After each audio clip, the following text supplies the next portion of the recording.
Этногенез и этносфера. Что такое этнос? Есть много явлений природы, которые человек наблюдал веками, прежде чем задумался над их сущностью. Таковы физические феномены: свет, теплота, электрические разряды, молнии, химические, брожение, окисление, биологические, жизнь, смерть, наследственность и многие другие. Сейчас развитие естественных наук позволило либо решить, либо подойти к решению проблем, связанных со многими явлениями, ранее только наблюдавшимися. Проблема же, затронутая нами, до сих пор тонет в тумане. В самом деле, допустим, в трамвай входят русский, немец, татарин и армянин. Все принадлежащие к одной расе первого порядка, европеоидной, одинаково одетые, пообедавшие в одной столовой и едущие в один институт с одной и той же газетой под мышкой. Есть между ними различия или нет? Как для других людей, так и для них самих очевидно, что они не идентичны, даже за вычетом индивидуальных особенностей. Но в чем заключается разница, сказать нелегко. Об этом-то и пойдет речь в нашей статье. Приведенный пример, хотя и нагляден, но может создать впечатление, что проблема мизерна и не заслуживает внимания. Однако, если мы переведем ее на канву всеобщей истории и глобальной географии, то обнаружим наряду с спонтанным общественным развитием по спирали локальные ритмы какого-то иного происхождения. На фоне мирового общественного процесса возникают то вспышки повышенной активности, то периоды застоя, иногда приводящие к полному исчезновению определенных групп населения. Так в древности совсем рядом жили финикийне, филистимляне и евреи, а почему-то уцелели только последние. Или еще, в Римской империи V века при смене рабовладельческой формации на феодальную в западной половине этнический состав населения изменился, а в восточной, наоборот, сохранился еще на 1000 лет. Социальное развитие и процесс этногенеза в данном случае не совпали. А когда феодализм в Европе сменился капитализмом, большая часть существовавших народов стала, по принятой ныне терминологии, нациями, оставаясь на своих местах. Просмотрев всю мировую историю, мы заметим, что совпадение смены формаций и появления новых народов – исключение, тогда как в пределах одной формации постоянно возникают народы, очень непохожие друг на друга. Возьмем для примера XIII век, когда феодализм процветал от Атлантики до Тихого океана. Разве похожи были французские бароны на свободных крестьян Скандинавии, на рабов-воинов, мамлюков Египта, на буйное население русских вечевых городов, на китайских землевладельцев империи Сун? Сходным у всех у них был способ производства, но в остальном между ними было мало общего. Язык, религия, искусство, образование – все было не похоже друг на друга. Но в этом разнообразии не было беспорядка. Каждый стиль жизни был достоянием определенного народа. Бывает и так, что один народ переживает несколько формаций. Например, русский этнос, сложившийся в эпоху феодализма, пережил не только его, но и капитализм, вступив в следующую формацию – социализм. Соотношения этносов менялись с течением веков. Одни из них исчезали, другие появлялись, и этот процесс в советской науке принято называть этногенезом. В мировой истории ритмы этногенеза сопряжены с пульсом социального развития, но сопряжение неравнозначно совпадению, а тем более единству. Всемирный исторический процесс един, но факторы его различны, и наша задача заключается в том, чтобы выделить феномены, непосредственно присущие этногенезу, и тем самым уяснить себе, что такое этнос и какова его роль в жизни человечества. Условимся о значении терминов. Греческое слово «этнос» имеет в словаре много значений, из которых мы выбрали одно – вид, порода, подразумевается людей. Для нашей постановки темы не имеет смысла выделять такие понятия, как племя или нация, потому что нас интересует тот член, который можно вынести за скобки. Иными словами, то общее, что имеется и среди англичан, и среди массаев, и у древних греков, и у современных цыган. Это свойство вида Homo sapiens – группироваться так, чтобы можно было противопоставить себя и своих, иногда близких, а часто довольно далеких, всему остальному миру. Это выделение характерно для всех эпох и стран. Эллины и варвары, китайцы, люди срединного государства, и ху, варварская периферия, арабы-мусульмане во времена первых халифов и неверные, Европейцы-католики в средние века и нечестивые, в том числе греки и русские, православные в ту же эпоху и нехристи, включая католиков, туареги и нетуареги, цыгане и все остальные и так далее. Явление такого противопоставления универсально, что указывает на его глубокую подоснову, сущность которой нам предстоит вскрыть. И это поможет построить этническую историю человечества, как уже построена социальная, культурная, политическая, религиозная и многие другие. Разработка же этнической истории имеет немалое практическое значение, так как на примере минувшего помогает вернее разобраться в стихийном развитии антропосферы, а также в межэтнических коллизиях, которые возникают и, вероятно, еще долго будут возникать. Поэтому наша задача заключается прежде всего в том, чтобы уловить принцип и механизм процесса. Попробуем раскрыть природу зримого проявления наличия этносов, противопоставления себя всем остальным, мы и не мы. Что рождает и питает это противопоставление? Не единство языка, ибо есть много двуязычных и трехязычных этносов, и наоборот разных этносов, говорящих на одном языке. Так французы говорят на 4 языках: французском, кельтском, бретонцы, баскском и провансальском, причем это не мешает их этническому единству. Известно, что наполеоновский маршал Мюрат или исторический Д'Артаньян были гасконцами, а поэт Шатобриан — кельтом. С другой стороны, мексиканцы или боливийцы говорят по-испански, но они не испанцы. Янки говорят по-английски, но они не англичане. На арабском языке говорит несколько разных народов. Итак, хотя в известных случаях язык может служить индикатором этнической общности, не он ее причина. То же самое можно сказать про культуру, идеологию, экономические связи и даже про общность происхождения, которая никогда не бывает монолитной. Каждый этнос когда-то возник из сочетания 2 и более составляющих компонентов, которые, сливаясь, образуют целостность, но с определенной внутренней структурой. Этнографические и языковые особенности не мешали вандейским кельтам сражаться во времена французской революции за бурбонские лилии. Причем вместе выступали полудикие бретонцы и вполне просвещенные обитатели низовий Луары. Гасконские бароны добивались маршальских жезлов в армии французских королей, и тем в голову не приходило, что они используют услуги иноплеменников. Очевидно, этнические связи мощнее языковых. Каждый этнос имеет свою собственную внутреннюю, практически неповторимую структуру и стереотип поведения. У живущих, вернее, развивающихся этносов, то и другое находится в динамическом состоянии, то есть меняется от поколения к поколению. У реликтовых стабилизировано, в том смысле, что новое поколение воспроизводит жизненный цикл предшествовавшего.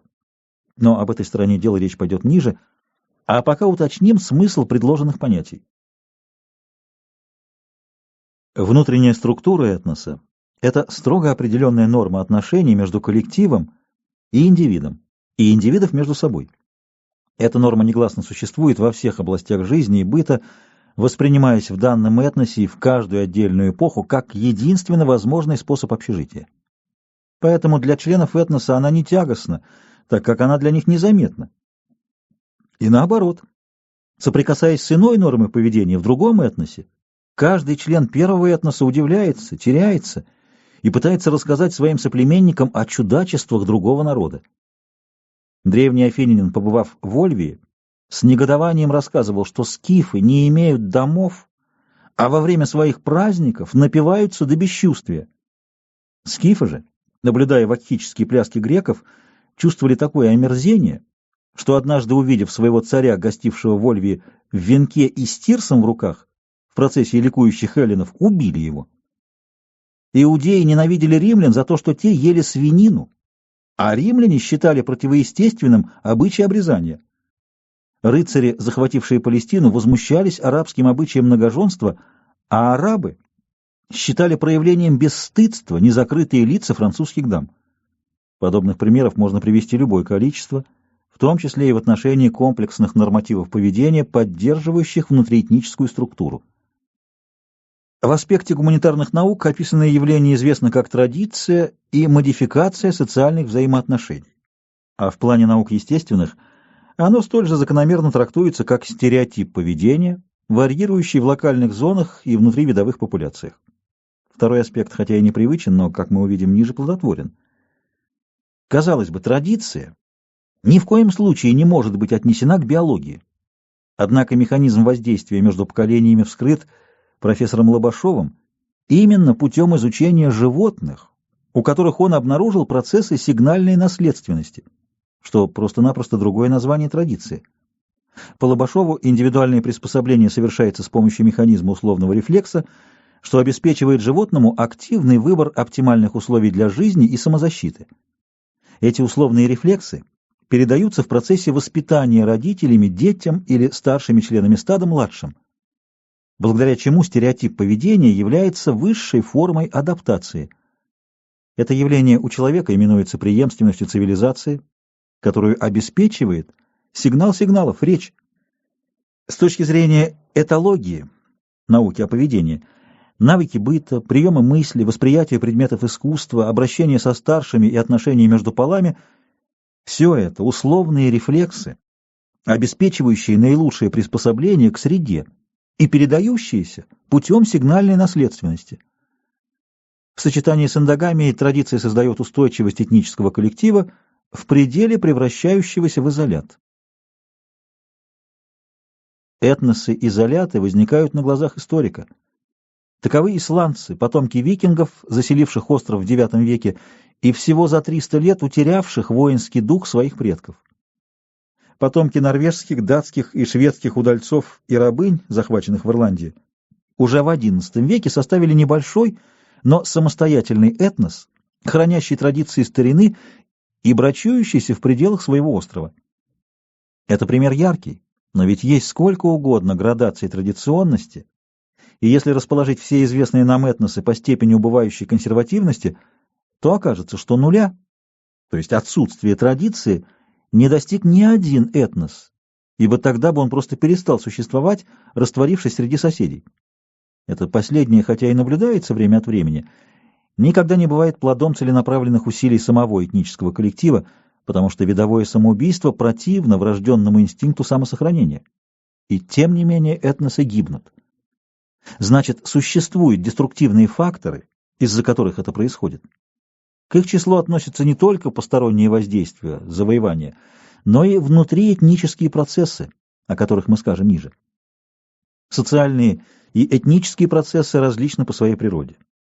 Теорией исторического материализма установлено, что спонтанное общественное развитие непрерывно, глобально, в целом прогрессивно, тогда как этническое дискретно, волнообразно и локально.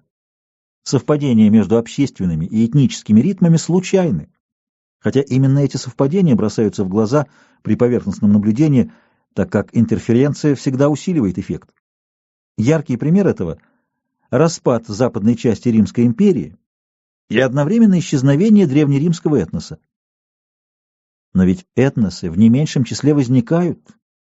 Если бы этого не происходило, естественный отбор давным-давно, еще в эпоху Верхнего Палеолита, сгладил бы этнические различия и свел все многообразие человечества вначале к крайне небольшому числу этносов, а затем вообще привел бы к исчезновению человечества, ибо последнее состоит из этносов, а они смертны. Возникает интереснейший вопрос: что же служит причиной возникновения новых этносов? Этносы и этносфера. Взаимодействие человека с природой в разные века и в разных географических регионах, например, на берегах Средиземного моря, в джунглях Мату-Гроссу и в степях Украины, будет совершенно различным. Следовательно, непосредственно на человеческий организм и на любой человеческий коллектив влияет не земля, а определенный ландшафт. С другой стороны, люди за последние несколько тысяч лет видоизменили почти всю поверхность суши, но египтяне, монголы, арауканы и шведы делали это настолько по-разному, что конструктивнее рассматривать влияние на природу со стороны отдельных этносов, нежели человечество в целом. Поэтому мы будем рассматривать природу как многообразие ландшафтов, человечество как мозаику этносов, а их взаимодействие и его результаты как этнографию и палеогеографию исторического периода. Географический ландшафт воздействует на организмы принудительно, заставляя все особи варьировать в определенном направлении, насколько это допускает организация вида. Тундра, лес, степь, пустыня, горы, водная среда, жизнь на островах и так далее — все это, образно говоря, накладывает особый отпечаток на организм. Те виды, которые не в состоянии приспособиться, должны переселиться в другой географический ландшафт или вымереть. Это положение равным образом относится и к этносам, которые непосредственно и тесно связаны с природой через свою хозяйственную деятельность. Этнос приспособляется к определенному ландшафту в момент своего сложения. В последующее время, при переселении или расселении, этнос ищет себе область, похожую на ту, в которой данный этнос сложился. Так угры расселялись преимущественно по лесам, тюрки и монголы по степям, русские, осваивая Сибирь, заселяли прежде всего лесостепную полосу и берега рек, англичане колонизировали земли с более умеренным климатом, Канада, Новая Зеландия и так далее, чем испанцы, Южная Америка.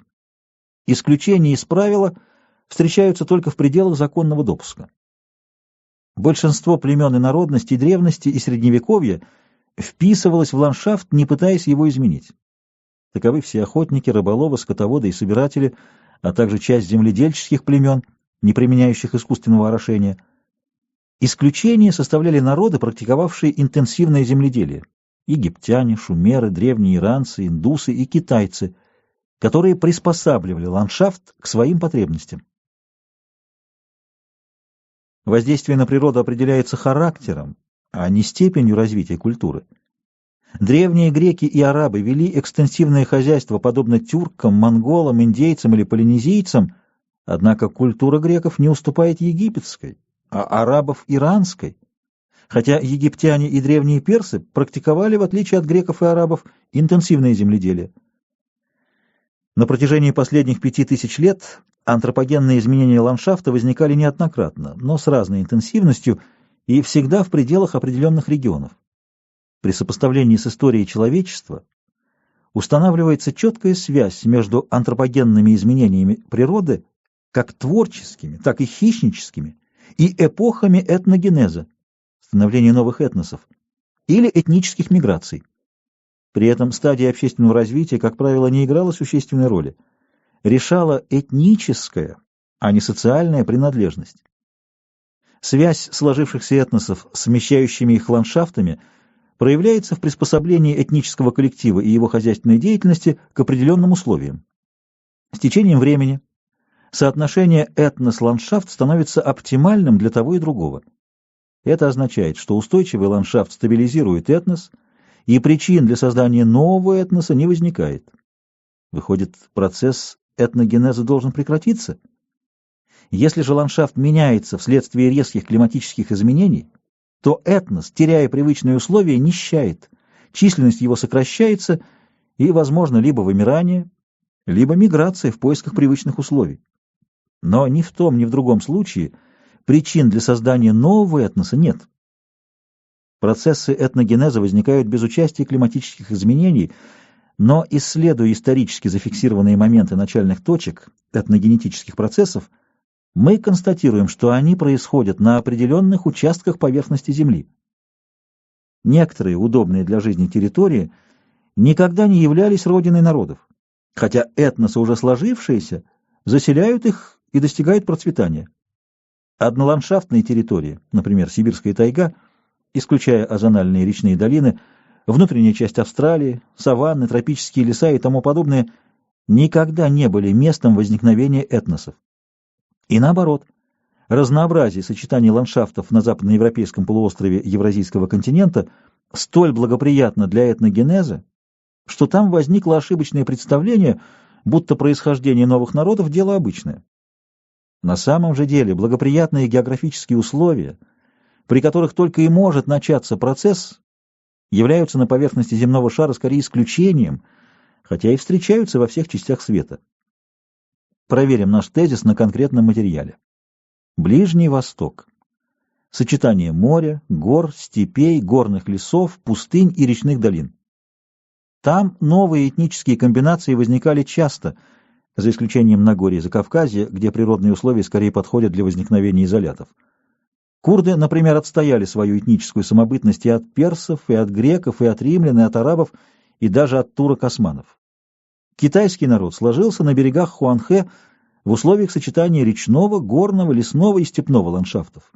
А однообразные джунгли, южнее Янцзы, китайцы освоили только в первом тысячелетии нашей эры. Однако, переселившись на юг и смешавшись с местным населением, древние китайцы превратились в современный южно-китайский этнос, отличающийся и от своих предков, и от северных китайцев, смешавшихся в долинах Хуанхэ с хуннами. Индия в ландшафтном отношении беднее Европы, и поэтому процессы этногенеза проходили там медленно. Два крупных народа сформировались в западной части Индии: раджпуты около VIII века и сикхи XVI-XVIII века.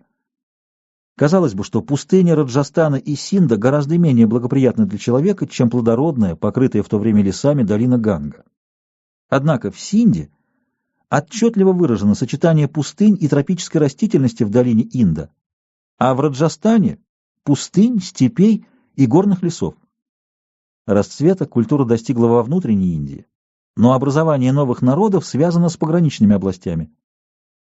В Северной Америке бескрайние леса и прерии не создают благоприятных условий для этногенеза. Однако на изрезанной береговой линии Великих озер в XV веке возник Иракесский союз 5 племен. Это было новое этническое образование, не совпадающее с прежним, так как в состав иракезов не вошли гуроны, родственные им по крови и языку. На берегах Тихого океана, южнее Аляски, там, где скалистые острова служат лежбищем моржей и тюленей, и море кормит береговых жителей, алиуты и тлинкиты создали оригинальное общество с патриархальным рабством и даже работорговлей, резко отличное от соседних охотничьих племен и по языку, и по обычаям. Итак, однородный по ландшафтам регион стабилизирует обитающие в нем этносы, разнородный стимулирует изменения, ведущие к появлению новых этнических образований. Но тут возникает вопрос: является ли сочетание ландшафтов причиной этногенеза или только благоприятствует ему? Если бы причина возникновения новых народов лежала в географических условиях, то они, как постоянно действующие, вызывали бы народообразование постоянно, а этого нет. Следовательно, этногенез, хотя и обусловливается географическими условиями, но происходит по другим причинам, для вскрытия которых приходится обратиться к истории. Оказывается, искусственные ландшафты ведут себя так же, как естественные, в смысле воздействия на этнос. Так иногда коллектив предпринимает титаническую работу по перестройке природы согласно тем требованиям, которые он к ней предъявляет. Эта задача бывает сложнее, чем покорение соседей, но, выполнив ее, коллектив, спаянный общим делом, превращается в этнос, живущий за счет привычного ландшафта и лишь поддерживающий его. Если же этнос приходит в упадок в результате неудачных войн или социальных кризисов, то вместе с ним гибнет лишенный поддержки созданный им ландшафт. Так было в Северном Китае, в Месопотамии, в Юкатане, при культуре майя и в Древнем Египте. Но эти преобразования происходили лишь тогда, когда этносы из этноландшафтного равновесия переходили в динамическое состояние, то есть совершали походы на соседей, воздвигали гигантские сооружения, создавали мифы и новые традиции, а новые традиции всегда знаменуют перегруппировку людей в новые этносы. Египтяне перестроили долину Нила в IV тысячелетии до нашей эры. Затем долго поддерживали ее искусственный ландшафт, не внося принципиальных изменений. В эпоху XII династии, в XIX веке до нашей эры, возник новый тур преобразования природы. Был создан Фаюмский оазис, и одновременно возник новый египетский этнос, относящийся к древнему так же, как итальянцы относятся к римлянам. Потом этносы в долине Нила почему-то не возникали, а пришельцы захватывали ее с легкостью, удивлявшей их самих. Иногда воздействие возникающего этноса на ландшафт бывает малозаметным, потому что сводится к эксплуатации природных богатств, но и тут биологическое равновесие региона нарушается. Ахейцы привели с собой в Пелопоннес коз, пожравших дотоле пышную растительность, что уже в V веке вызвало эрозию почв в Аттике. Полинезийцы истребили в Новой Зеландии птицу моа. Европейские колонисты в Северной Америке развели лошадей и уничтожили бизонов и так далее. Иначе говоря, антропогенные воздействия на ландшафт можно рассматривать как адаптацию новой популяции, находящейся в динамическом состоянии, то есть слагающуюся в этнос. А полностью сложившиеся этносы вписываются в ландшафт настолько, что не могут и не хотят приспосабляться к иным природным условиям. С этой точки зрения легко объяснимо различие между этносами, находящимися в состоянии равновесия с ландшафтом. Предки того или другого реликтового этноса в свое время приспособили место обитания к своим потребностям, а затем, утратив силу инерции первоначального толчка, вошли в биоценоз населяемого ими региона. Соседний этнос сделал то же самое, но так как полного совпадения быть не может, он сделал это несколько по-другому, в результате чего его потомки живут иным способом. Так сосуществовали в одних и тех же природных условиях племена охотников и рыболовов, земледельцев и кочевых скотоводов. Например, на юго-западе США, штат Нью-Мексико, бок о бок жили индейские племена земледельцев, Пуэбло, и охотников, навахов, группа Нагуа. В этом районе кордильеры спускаются в прерию отрогами, и на стыке гор, горных лесов и прерий образовались, очевидно, в разное время два народа. Их различия – результат разновременности возникновения и разной исторической судьбы. Вот почему название «дикость» или «примитив» к ним неприменимы. Здесь имеет место просто этническая стабилизация. Итак, общий признак для динамического состояния любого этноса – способность возникшей популяции к так называемым сверхнапряжениям, которые проявляются либо в преобразовании природы, либо в миграциях, тоже связанных с изменением ландшафта на вновь освоенных территориях, либо в повышенной интеллектуальной, военной, организационно-государственной, торговой и тому подобной деятельности. Почти все известные нам этносы сгруппированы в своеобразные конструкции, культуры или суперэтнические целостности. Первоначально этнос занимает район, в котором он появился, и соседствует не всегда мирно со своими сверстниками. Затем, набрав силу, он мигрирует, оставив на родине часть своего состава. При этом он обязательно теряет изрядную долю первоначального запаса энергии. Некоторые этнические группы гибнут, а другие, попав в изоляцию от мощных соседей, превращаются в изолированные реликтовые этносы, у которых нет ни прироста населения, ни саморазвития общественного бытия, а модификации происходят только при воздействии соседей. Следовательно, этногенез можно понять как множество процессов этногенезов в тех или иных регионах. Ритмичности в описанном феномене нет. Это указывает, что здесь наблюдается не явление саморазвития, а влияние экзогенных факторов, своего рода толчков, после которых инерция постепенно затухает. Для спонтанного общественного развития по спирали этносфера и этногенез являются фоном. Причину же, вызывающую образование этносов, можно обнаружить, только проанализировав историю человечества в этническом аспекте. 4 фазы этногенеза. Оглядываясь на историю, мы не можем не отметить, что из народов, процветавших 5000 лет тому назад, не осталось ни одного. Из тех, кто творил великие дела за 2000 лет до нас, уцелели лишь жалкие осколки немногих. Те же, кто существовал в X веке, по большей части еще живут, хотя и весьма изменившись. Надо думать, что и в дальнейшем этносы будут появляться и исчезать. Как и почему это происходит – центральная проблема этногенеза. Наша задача сводится к тому, чтобы уловить механизм становления этноса и проследить его эволюцию вплоть до полного исчезновения или перехода в стабильные реликтовые формы. Это можно сделать, изучая только законченные процессы, то есть обратившись к истории, например, к этногенезу римского народа, византийцев, древних турок. Отметим, что и у других народов закономерность процесса этногенеза была принципиально такой же, разумеется, с учетом локальных особенностей.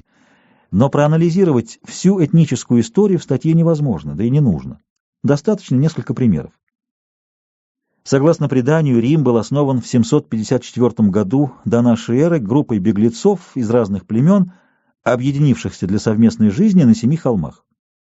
Первый период, до 510 года до нашей эры, это поселение находилось, по-видимому, под верховной властью этрусских царей, а после составляло самостоятельную республику, полис.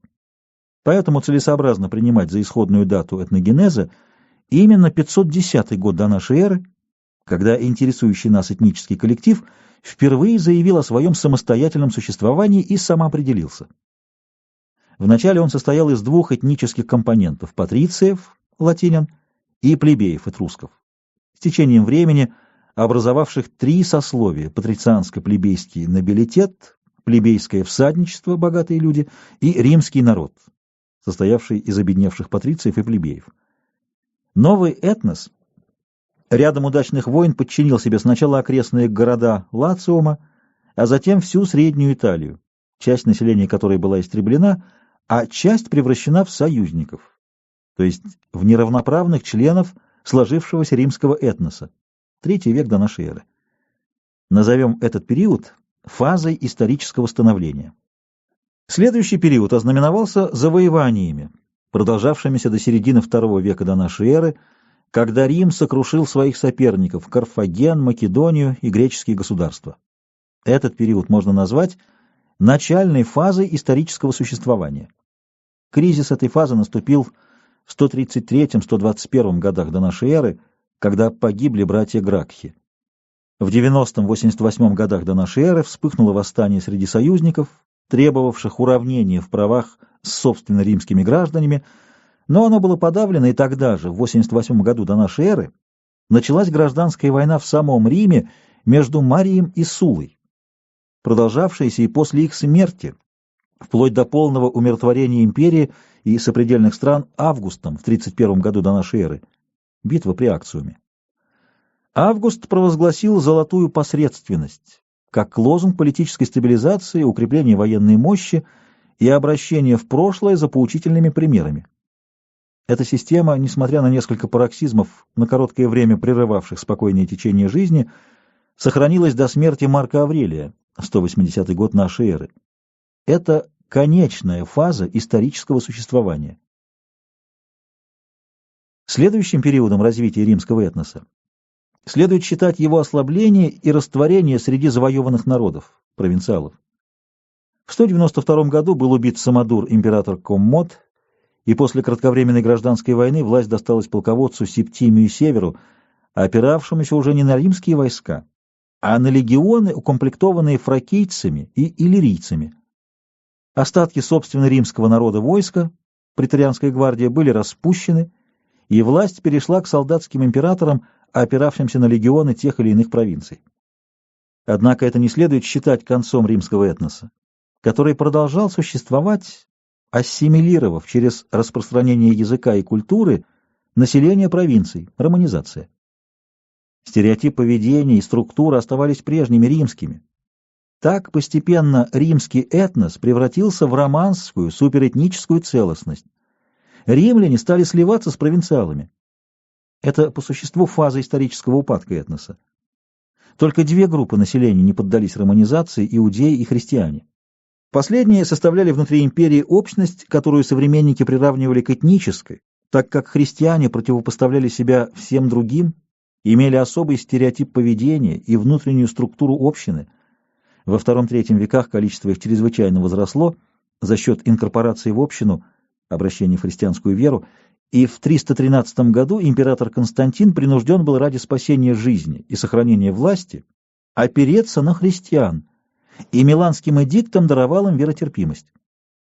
На фоне этой исторической канвы мы можем выделить несколько периодов, как бы возрастов этноса.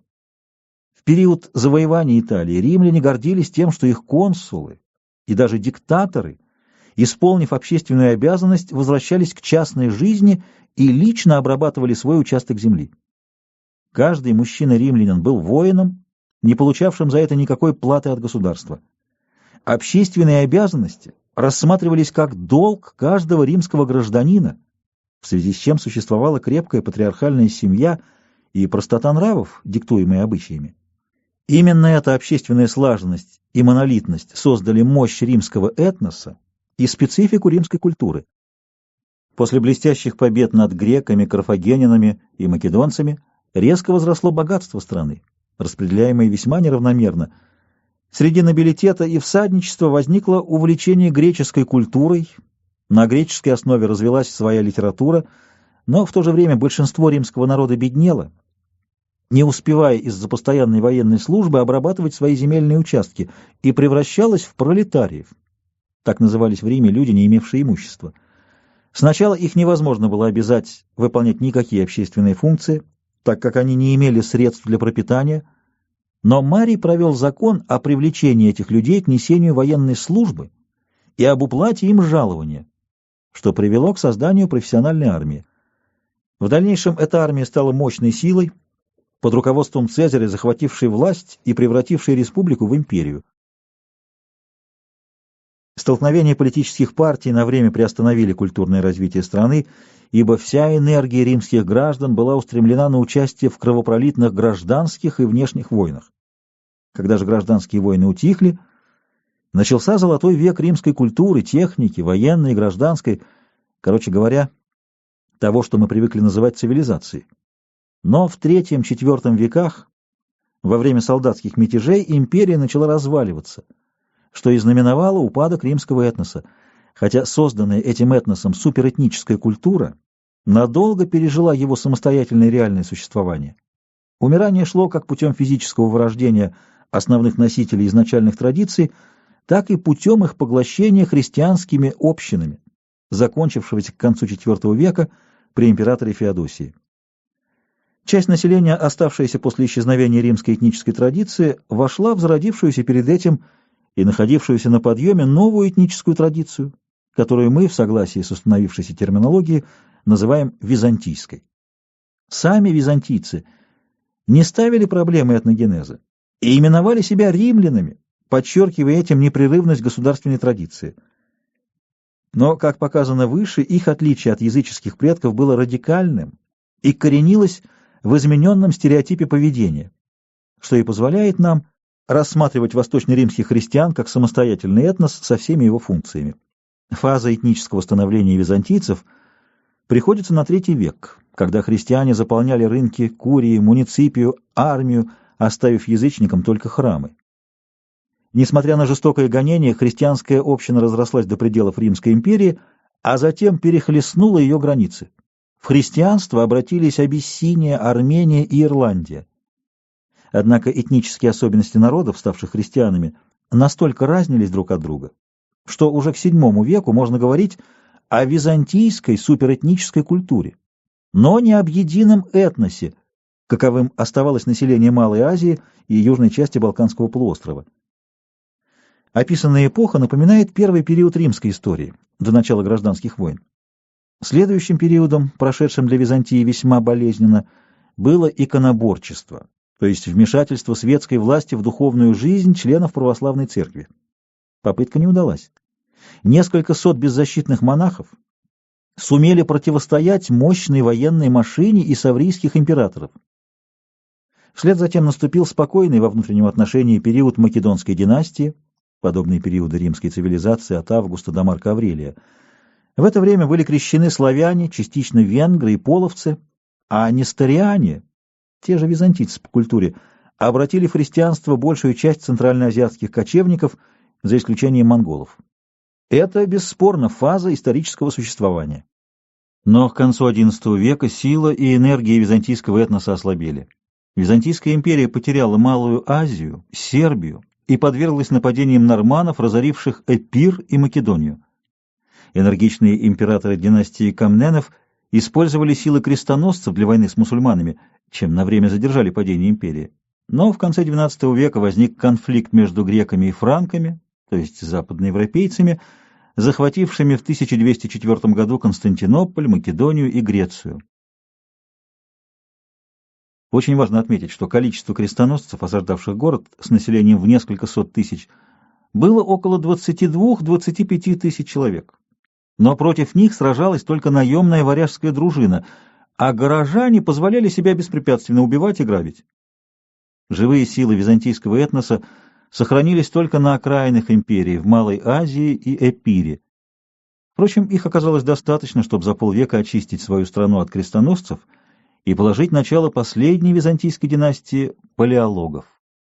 По существу, время правления палеологов 1261-1453 было медленной агонией византийского государства и этноса, то есть фазой исторического упадка. И тогда произошел глубокий раскол в дотоле монолитной структуре Византии. Часть населения во главе с императорами стала на путь европеизации, компромисса с католичеством, приняла унию. Другая часть образовала секту зелотов, антицерковного направления, и только небольшая группа ревнителей православия во главе с Иоанном Кантакузеном и афонскими монахами боролась за сохранение традиций, но осталась в меньшинстве. Последние ее сторонники эмигрировали в Россию в XIV-XV веках. Униатская же партия утеряла свои связи с народом, и падение Константинополя было предрешено. После рокового 1453 года остатки византийцев, фонариоты, как исторический реликт, влачили свое существование несколько столетий под властью турецких султанов. Наконец, этногенез древних тюрков интересен тем, что он был оборван посторонним вмешательством. В 439 году небольшая группа монголоязычных кочевников Ашина была вытеснена из предгорий Алашаня и Наньшаня на север, в монгольский Алтай. Там она смешалась с местным тюркоязычным населением, в результате чего создался небольшой народ, называвший себя тюрк или тюркют. В середине VI века тюрки захватили почти всю Евразийскую степь от Черного моря до Желтого и Среднюю Азию до Амударьи. Это была их фаза исторического становления. Однако соседство с могущественным, богатым и агрессивным Китаем вызвало ряд конфликтов, закончившихся в 630 году разгромом восточно-тюркского каганата и подчинением тюрок китайскому императору. Западный каганат сохранил самостоятельность до 658 года, когда его восточная половина была также оккупирована китайскими войсками, а западная составила самостоятельный хазарский каганат. В 680 году восточные тюрки восстали против Китая и до 745 года отстаивали свою независимость. Поражение, нанесенное им коалицией, составленной из Китая, карлуков, уйгуров и басмалов, прекратило фазу исторического существования древнетюркского этноса, так как те тюрки, которые не были убиты в степи, растворились среди конгломерата народов Центральной Азии. Только небольшая группа, укрывшаяся на Алтае, просуществовала как реликт до XVII века, когда ее покорил боярский сын Петр Сабанский. К нашему времени это племя Телесы слилось с окружающими их теленгитами. Ясно, что относительная длительность разных фаз этногенеза может быть весьма различной. Фаза исторического становления непродолжительна, процесс идет весьма интенсивно. Фаза исторического существования у большинства этносов длиннее предыдущей, ибо именно в этом периоде складывается комплексное своеобразие этноса, заканчивается его экспансия и создаются условия для формирования суперэтнических культурных образований. Фаза исторического упадка может особенно сильно варьировать по своей протяженности, так как она зависит как от интенсивности внутренних процессов разложения этноса, так и от исторической судьбы, определяемой степенью развития материального базиса, накопленного за предшествовавший период, физико-географическими условиями ареала и состоянием смежных этносов. Наконец, фаза исторических реликтов уже целиком зависит от историко-географических особенностей данной территории. Пассионарность. Формирование нового этноса всегда начинается одной особенностью – непреоборимым внутренним стремлением небольшого числа людей к крайне активной целенаправленной деятельности, всегда связанной с изменением окружения, этнического или природного, причем достижение этой цели, часто иллюзорной или губительной для самого субъекта, представляется ему ценнее даже собственной жизни. Это, безусловно, отклонение от видовой нормы поведения, потому что описанный импульс противоречит инстинкту самосохранения. Этот импульс может быть связан как с повышенными способностями, талант, так и со средними, и это показывает его самостоятельность среди прочих импульсов поведения, уже описанных в психологии. Этот же признак лежит в основе этики, где интересы коллектива, пусть даже дурно понятые, превалируют над жаждой жизни и заботой о собственном потомстве. Особи, обладающие этим признаком, совершают и не могут не совершать поступки, которые, суммируясь, ломают инерцию традиции и дают толчок созданию новых этносов. И самое курьезное, что эффект, порождаемый этим признаком, видели и видят все люди. Больше того, даже сама эта особенность известна как страсть, но в обывательском словоупотреблении так стали называть любое сильное желание, а иронически просто любое, даже слабое влечение. Поэтому для целей научного анализа мы предложим новый термин — пассионарность, от латинского passio, исключив из его содержания его животные инстинкты и капризы, служащие симптомами разболтанной психики, а равно душевные болезни. Потому что, хотя пассионарность, конечно, уклонение от видовой нормы, но отнюдь не патологическое. Собственно говоря, пассионарность имеют почти все люди, но в чрезвычайно разных дозах. Она проявляется в различных качествах — властолюбии, гордости, тщеславии, алчности, зависти и тому подобное, которые с равной легкостью порождают подвиги и преступления, созидание и разрушение, благо и зло, но не оставляют места равнодушию. Общим моментом является именно тот, который важен для нашей проблемы — способность и стремление к изменению окружения. Импульс пассионарности бывает столь силен, что носители этого признака, пассионарии, не могут рассчитать последствий своих поступков и даже предвидя гибель, удержаться от их свершения. Это очень важное обстоятельство, указывающее, что пассионарность находится не в сознании людей, а в подсознании. Ярким примером пассионария может служить Наполеон I. После египетского похода он стал богатым настолько, что мог прожить остаток жизни без труда. Обыватель так бы и поступил. Наполеон же принял на себя нагрузку непомерной тяжести с огромным риском и печальным концом. Модусом его пассионарности было властолюбие. Его тщеславные маршалы ограничивались стремлением к почестям. Парижские буржуа, потребовавшие в 1814 году сдачи города русским, кричали: «Мы хотим не воевать, а торговать». Это алчность, но не очень сильная, потому что инстинкт самосохранения ее ограничивал. Французские крестьяне того же времени стремились к тому, чтобы тратить силы на приобретение богатства уже заведомо без риска для жизни. Но среди них были и такие, которые ограничивались поддержанием имеющегося достатка, удовлетворяя свою гордость выигрышами у соседей в кегль или домино. Их пассионарность была так мала, что уравновешивалась инстинктом самосохранения, что создает гармонию психической структуры. Это вторая, наиболее многочисленная часть населения. У третьей группы населения активность имеет иной характер, нежели у гармоничных особей, находящихся у нулевой точки отсчета, и по существу диаметрально противоположна пассионарности. В истории эта группа, которую мы будем называть субпассионариями, наиболее ярко представлена бродягами, иногда становящимися солдатами-наемниками. В средние века они шли в ланскнехты, в XX веке в иностранный легион. Они не изменяют мир и не сохраняют его, а существуют за его счет. В силу своей подвижности они часто играют важную роль в судьбах этносов, совершая вместе с пассионариями завоевания и перевороты. Но если пассионарии могут проявить себя без этих бродяг-солдат, как можно их условно назвать, то те — ничто без пассионариев, ибо сами они не умеют поставить себе ни цели, ни организоваться. Максимум, на который они способны, — это разбой или гангстеризм, жертвой которого становятся носители нулевой пассионарности, то есть основная масса населения. Но в таком случае бродяги обречены. Их выслеживают и уничтожают. Есть соблазн сопоставить пассионариев с героями, ведущими толпу, а бродяг-солдат назвать ведомыми. Но на самом деле механизм действия не столь прост. Испанские Габсбурги и французские Бурбоны, за исключением основателей династий, были заурядными людьми, равно как и большая часть их придворных.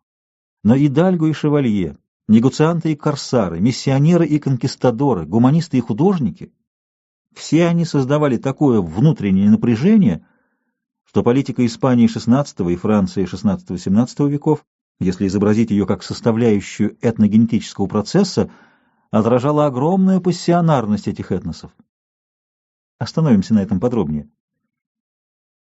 Бродяги-солдаты, как характерологический тип, отличаются повышенной реактивностью и, соответственно, пониженной целеустремленностью. Их активность возникает за счет внешних раздражителей, вызывающих импульсивную реакцию, без расчета и соображений. Такой образ поведения самоубийствен, даже если он не граничит с патологией. У гармоничных людей реактивность уравновешивается слабыми импульсами пассионарности, благодаря чему они соразмеряют свои поступки с заботой о себе, детях и друзьях. Пассионариями же, в полном смысле слова, мы называем тех людей, у которых инстинктивные импульсы самосохранения подавлены стремлением к реальной или иллюзорной цели. Деятельность их неизбежно направлена не на самосохранение или минутное самоудовлетворение, а на изменение окружения, хотя заслуга принадлежит не их воле, а их конституции. Итак, в основе трех характеристик лежит лишь разная степень выраженности одного признака — пассионарности, а не качественное деление на героев и толпу. И именно поэтому третью группу мы и назвали субпассионариями. Особенно важно не смешивать отмеченные выше характерологические типы внутри этноса, пассионариев, субпассионариев и основную массу населения с подразделениями классовыми, сословными или этнографическими. Любой из последних включает в себя все три типа, и наоборот, каждый из типов находится в составе любого класса или сословия. Например, в эпоху расцвета феодализма далеко не все феодалы были пассионариями. Большая часть их сидела в своих замках, собирала имущество, воспитывала детей и с неохотой несла воинскую повинность сеньору, выражавшуюся в участии в войнах в течение 40 дней в год. Зато в крестовые походы добровольно устремлялись тысячи простых людей, бросая семью и родину, причем только часть из них, нанимаемая королями и герцогами за деньги, рассматривается нами как субпассионарии, искавшие карьеры и фортуны. Многие пилигримы-фанатики были наделены высокой пассионарностью, и даже при образовании этноса инициативная группа никогда не состоит из людей одного типа. Приведем несколько примеров. Обратимся к такому яркому периоду мировой истории, как эпоха Мухаммеда и первых халифов. Сам Мухаммед и его сподвижники Абу Бекр и Омар, несомненно, были пассионариями, но Осман, третий халиф, по складу принадлежал к разряду обывателей. Его потому и поставили халифом, что разбившиеся на партии мусульманские пассионарии предпочитали иметь во главе государства нейтральную фигуру. Осман провел на высокие должности своих родственников, в числе которых были и совсем неактивные люди, и субпассионарии, и пассионарные лицемерные мусульмане, как их называли, за то, что они на словах признали ислам, но в душе остались язычниками. Например, Муавия ибн Абу Суфьян, сын врага Мухаммеда. Это вызвало недовольство пассионариев, сражавшихся за дело ислама, и они убили Османа. В последовавшей внутренней войне во всех трех партиях фанатиков хариджитов, шиитов, сторонников Алия и лицемерных мусульман, защищавших амийядов, опять-таки фигурировали люди всех трех типов, и все они гибли на полях сражений. Так как пассионариев было мало, то их убыль сказалась на пассионарном напряжении халифата, которое снизилось до уровня, при котором стало возможной координация управления в масштабах всего государства, от Инда до Атлантики. А вот другой, более близкий и столь же наглядный пример. Земское ополчение, освободившее в 1613 году Москву от поляков, включало в себя много пассионариев, но избрало на престол тихого, сугубо неактивного Мишу Романова за то, что он был умом зело скуден, и поэтому помех не чинил, не был пассионарием. Да и многие бояре, сидевшие в думе, броды уставе, отнюдь не были пассионариями. Зато высокой пассионарностью обладали Иван Болотников, хитрый интриган Василий Шуйский, атаманы Трубецкой и Заруцкий, Захар и Прокопий Липунова, Козьма Минин, Дмитрий Пожарский, Марина Мнишек, Авраам Палицын и Александр Лисовский. А вокруг каждого из них теснились пассионарии, не прославившие себя в веках, субпассионарии, нашедшие себе применение, и толпы, сдвинутых с мест и увлеченных потоком событий, представителей основной массы населения. С точки зрения истории общественных отношений, смутное время — кризис. Для истории культуры — упадок. Для этнической истории — взрыв пассионарности и связанный с ним перегрев, охлажденный пролитой кровью. Пассионарность как огонь. Она и греет, и сжигает. Тяжко, когда ее мало, страшно, когда ее много. Оптимальная точка где-то посередине. Но задержаться на ней, увы, нельзя, потому что всегда идет процесс либо накала, либо охлаждения. Итак, во всех видимых простым глазом и изучаемых историей конструкциях присутствуют все три типа людей. Без сочетания этих трех элементов конструкция разваливается, а этногенез не идет. Теперь покажем на нескольких примерах, как выглядит пассионарность отдельных людей. Александр Македонский имел в своей маленькой Пелле все, что было нужно человеку: пищи в избытке, женщин достаточно, охота, развлечения, беседа с Аристотелем. И все-таки он бросился на Биотию, на Персию, а затем на Согдиану и Индию, вопреки сопротивлению даже тех воинов и полководцев, которые вначале охотно шли за ним. Предположим, что для Македонии были нужны территориальные приобретения в Греции, ну, в крайнем случае, в Малой Азии и Сирии, но уж с саками и индусами у македонян никаких счетов не было, и жить в столь экзотических местах они не соглашались даже после победы, так что пришлось ставить в Бактрии гарнизоны из нанятых греков. Наоборот, раны, лишения и тоска по родине сделали македонскую армию к концу кампании малобоеспособной. Об этом прямо заявил Александру его сподвижник Кен. Но для нас любопытнее речь самого царя, его доводы, которыми он соблазнял воинов продолжать поход. Перечислив сделанные завоевания, он заявил: людям, которые переносят труды и опасности ради великой цели, сладостно жить в доблести и умирать, оставляя по себе бессмертную славу. Что совершили бы мы великого и прекрасного, если бы сидели в Македонии и считали, что с нас хватит жить спокойно, охранять свою землю и только отгонять от нее соседей, которые нам враждебны? Это программа человека, ставящего свою жажду славы выше собственного благополучия и интересов своей страны. При этом сам он пренебрегал усладами, на деньги для собственных удовольствий был очень скуп, но благодеяние сыпал щедрой рукой. Одно качество, доведенное до крайности, отмечают у Александра и Ариан, и Плутарх: честолюбие и гордость, то есть проявление описанного нами качества пассионарности. Этого избытка энергии оказалось достаточно не только для побед, но и для того, чтобы принудить своих подданных вести войну в далекой Азии, которая им была совсем не нужна. Конечно, многие соратники Александра, Пердикка, Клир, Телев, Птолемей и другие тоже обладали пассионарностью и искренне сочувствовали делу своего царя, благодаря чему удалось увлечь в поход простых македонян и греков. Не один человек, а целая плеяда пассионарных людей смогла сломить персидскую монархию и создать на ее месте несколько эллинистических государств. Но это и есть тот протекавший в истории процесс, породивший явление, именуемое эллинизмом, роль которого в этногенезе Ближнего Востока несомненна. Теперь рассмотрим несколько персон светлых, принесших себя в жертву людям. Ян Гус боролся против безобразий в католической церкви, находившейся в состоянии развала. На Константском соборе никто не собирался всерьез отстаивать право духовенства на пьянство, взятки и разврат, но по политическим причинам Гусу было предложено отречься от критики церкви. Если бы Гус преследовал личные цели, он подписал бы отречение и, вернувшись в Прагу, или объявил его вынужденным, или, подчинившись власти католической церкви, жил бы тихо, не вступая в борьбу. Гус предпочел идти на костер. Его пассионарное напряжение приняло форму не честолюбия или славолюбия, а ревности к своей идее, вообще говоря, не оригинальной. Так же поступил протопоп Аввакум. Сходными мотивами руководствовалась Жанна д'Арк.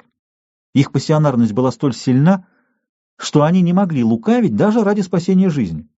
А искренность и непреклонность их поведения, не вызывающие сомнения ни у кого, очевидно диктовалась особенностями психофизиологической конструкции, описанной выше. Но смогли ли они одни поднять такие мощные движения, как разгром Англии, Гуситскую войну или раскол? Нет.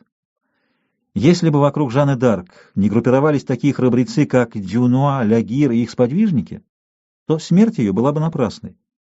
Франция XV века кипела пассионарностью, и Жанна просто наметила цель двумя словами «La belle France», и всем стало вдруг ясно, что надо отстаивать и за что не жаль погибнуть. А обыватели, в том числе король Карл VII, съели каштаны, вынутые для них из огня пассионариями. Если бы в Чехии были пассионарны только Ян Гус и Иероним Пражский, то Жишка и братья Прокопы не смогли бы собрать на горе Табор тысячи людей, возмущенных предательством Константского собора и гибелью праведника. Пассионариев в XV веке там было достаточно для того, чтобы увлечь целый народ на войну. Да и Аввакум был не один. Самосожжение старообрядцев после его казни показывают, что на Руси было много ему подобных. Вспомним, что там, где пассионарность этноса снизилась, как, например, в Византии, героическое поведение Константина Палеолога не могло увлечь в 1453 году население Константинополя на оборону его стен от турок. Жители города позволяли себя убивать, но не нашли в себе мужества, которое было в избытке у их предков, чтобы поднять оружие. Мощный пассионарный стимул, проявляющийся в алчности, толкал испанских идальго, французских и английских дворян, голландских бюргеров на конкистадорство, корсарство, флибустьерство. Не все они были субпассионарны, то есть бродяги-солдаты, хотя последних и было большинство. Дома многие из них имели семьи и обеспеченную жизнь. В Вест- и Ост-Индиях их ждали, кроме битв, цинга, малярия, холера. Вот цифры из письма испанского капитана, перехваченного и опубликованного англичанами. За 20 лет на острова, филиппинские, приехало 14 тысяч испанцев. Живы из них только 1000. Остальные 13 тысяч умерли от болезней, погибли в сражениях или по другим причинам. Способ обогащения был явно невыгоден, тем более что вернувшиеся, даже не инвалидами, быстро прокучивали свои богатства. Это было психологически неизбежно, ибо после страшного напряжения наступала нервная реакция, требовавшая разрядки.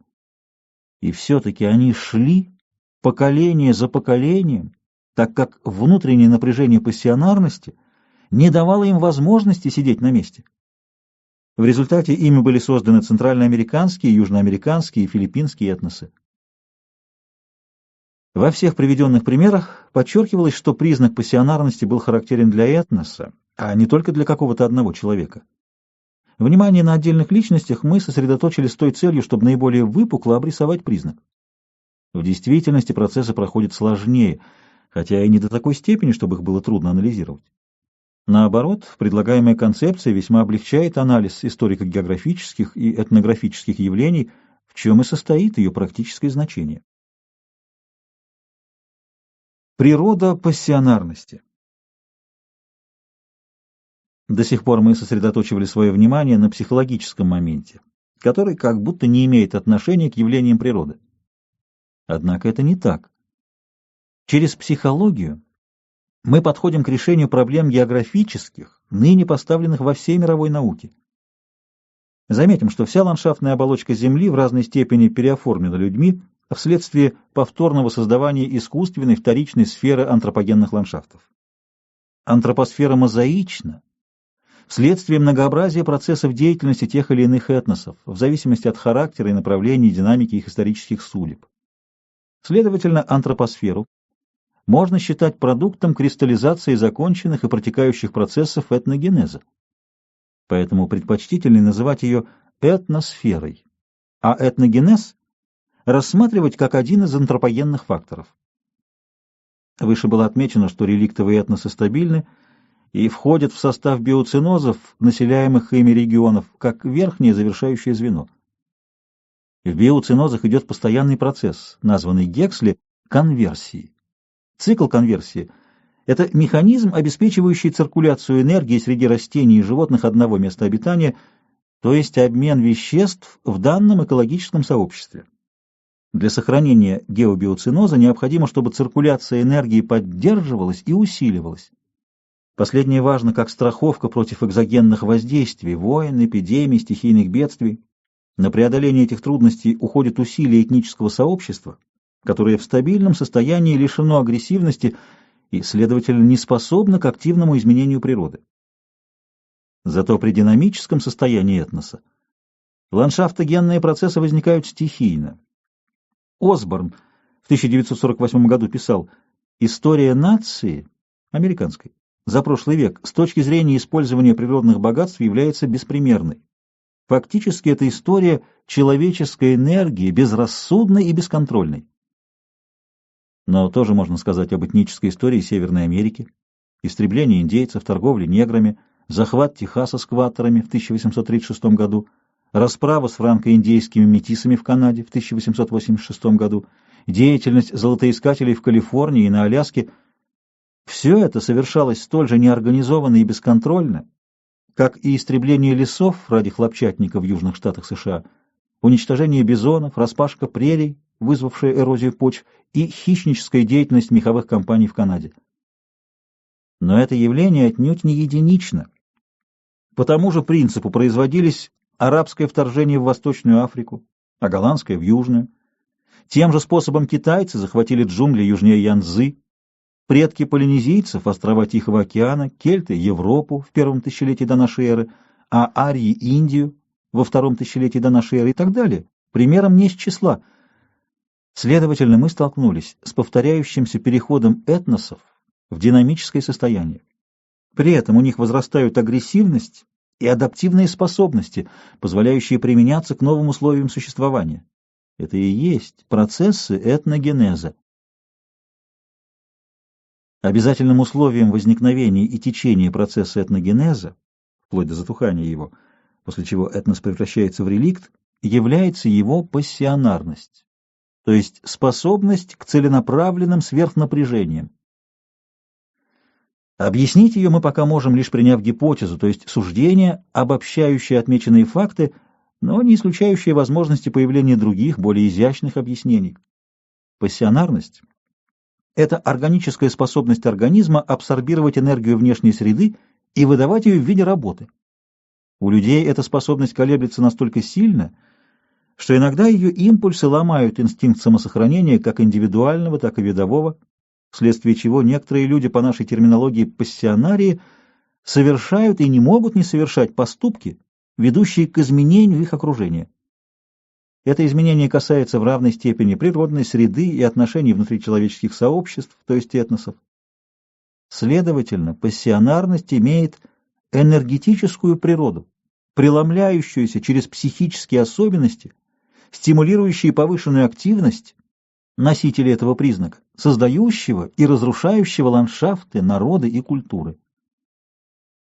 Академик Вернадский писал: «Все живое представляет непрерывно изменяющуюся совокупность организмов, между собой связанных и подверженных эволюционному процессу в течение геологического времени.